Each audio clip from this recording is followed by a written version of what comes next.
बिस्मिल्लाहिर्रहमानिर्रहीम। अस्सलाम वालेकुम dear student, welcome to online class. Unit number 1 का हमारे पास है लेक्चर नंबर 5। टॉपिक हमारे पास क्या है? इंटरनल रिस्पायरेशन और सेलुलर रिस्पायरेशन।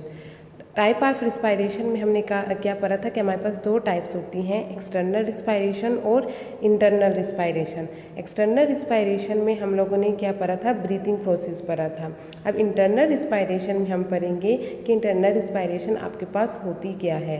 इंटरनल रिस्पायरेशन में आपके पास क्या होता है? Exchanges of gases between the cell of the body and blood.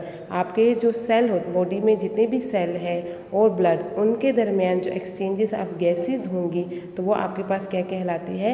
Cellular respiration और इंटरनल रिस्पायरेशन। इंटरनल रिस्पायरेशन एक स्लो प्रोसेस है, यानी ये आपके पास स्लो होता है, इस कोई फास्ट प्रोसेस नहीं है ये। और ये आपके पास क्या होता है? आपके बॉडी टेम्परेचर, जो नॉर्मल बॉडी टेम्परेचर है उस पर होता है। इसके लिए इंटरनल रिस्पायरेशन के लिए आपको हाई टेम्परेचर रिक्वायर नहीं होता। अब हमारे बॉडी में जितने भी सेल हैं उनको एनर्जी रिक्वायर होती है, और वो एनर्जी इनको क्यों रिक्वायर होती है? ताकि अपनी जो एक्टिविटी होती है उसको परफॉर्म कर सके। आपके सेल मुख्तलिफ, जो आपके जो सेल है वो मुख्तलिफ फंक्शन करते हैं, तो उन फंक्शन को परफॉर्म करने के लिए एनर्जी रिक्वायर होती है। अब ये एनर्जी वो कहाँ से लेते हैं? जब आप एयर इंटर करते हैं अपने बॉडी में, तो वो एयर जिसमें ऑक्सीजन, आपके पास एयर में क्या होता है? ऑक्सीजन होता है। तो ऑक्सीजन आपके पास क्या हो जाता है? ब्लड में डिफ्यूज़ हो जाता है, ब्लड में चला जाता है। तो ये ऑक्सीजन आपके ब्लड में लंग्स के ज़रिए जाता है, यानी आपके जो लंग्स में एल्वोलाई होते हैं, एयर बैग होते हैं, उनके ज़रिए आपके पास क्या होता है? ऑक्सीजन ब्लड में डिफ्यूज़ हो जाता है।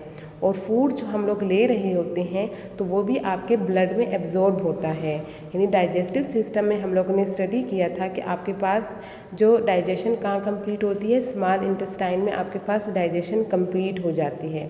तो स्मॉल इंटेस्टाइन में आपके पास क्या होते हैं? विलाई होते हैं, और विलाई में आपके पास कैपिलरीज होती हैं। तो इनके ज़रिए आपके पास जितना भी फूड होता है, डाइजेस्टिव फूड, वो आपके ब्लड में क्या हो जाता है? एब्जॉर्ब हो जाता है।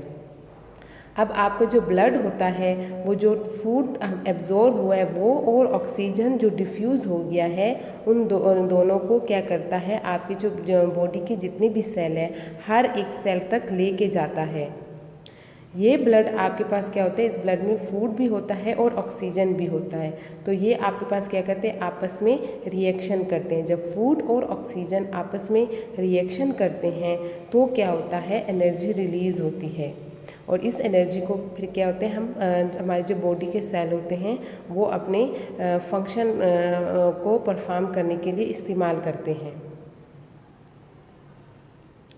अब ब्लड आपके पास क्या है? ब्लड जब सेल के पास, यानी आपके ब्लड के हर जो ब्लड है आपके बॉडी के हर सेल के पास जाता है। जब आपके ब्लड सेल से बाहर आ रहा होता है, लीव कर रहा होता है, तो उसमें क्या होता है? वाटर होता है और कार्बन डाइऑक्साइड होता है। जब ये ब्लड जिसमें कार्बन डाइऑक्साइड और वाटर है आपके लंग्स तक पहुंचता है, तो वहाँ पे क्या होता है? कार्बन डाइऑक्साइड जो आप होती है वो आपके लंग्स से बाहर रिलीज़ हो जाती है एयर में। तो आपके पास क्या होता है? रिस्पायरेशन में आपके पास जो सेलुलर रिस्पायरेशन है उसमें ऑक्सीजन और फूड दोनों रिएक्ट करते हैं और क्या बनाते हैं? वाटर, कार्बन डाइऑक्साइड और एनर्जी।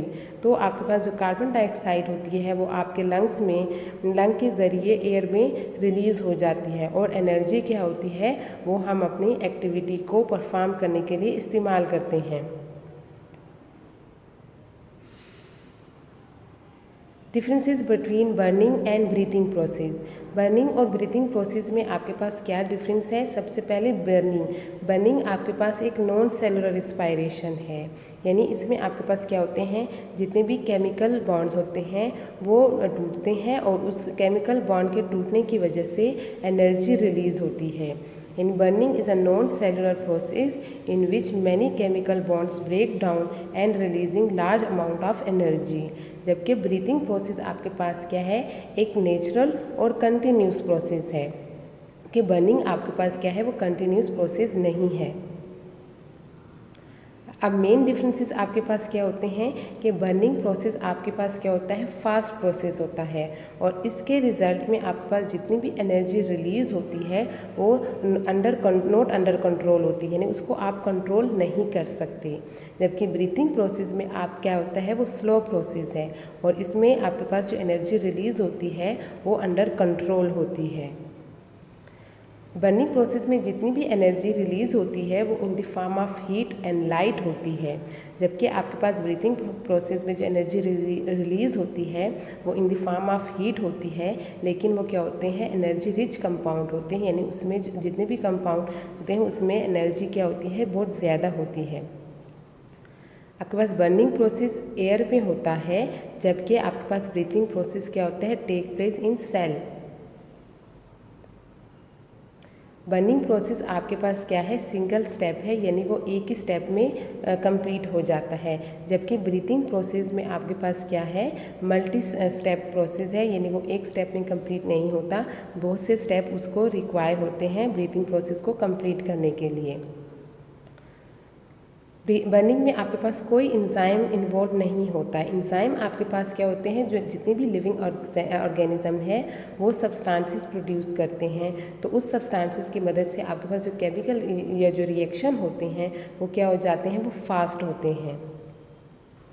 आपके पास ब्रीथिंग प्रोसेस क्या होता है, वो एंजाइम्स पे कंट्रोल, यानी एंजाइम उसको कंट्रोल करता है। बर्निंग प्रोसेस में आपके पास मोर एनर्जी रिलीज होती है, जबकि ब्रीथिंग प्रोसेस में आपके पास एनर्जी क्या होती है, less amount of energy release होती है। बर्निंग प्रोसेस आपके पास हाई टेम्परेचर पे होता है, यानी इसके लिए आप क्या होते हैं, हाई टेम्परेचर रिक्वायर होता है, लो टेम्परेचर पे आपके पास बर्निंग प्रोसेस नहीं होता। जबकि ब्रीथिंग प्रोसेस आपके पास क्या है, वो आपकी बॉडी का जो नॉर्मल टेम्परेचर है उस पर भी हो जाता है। Thank you.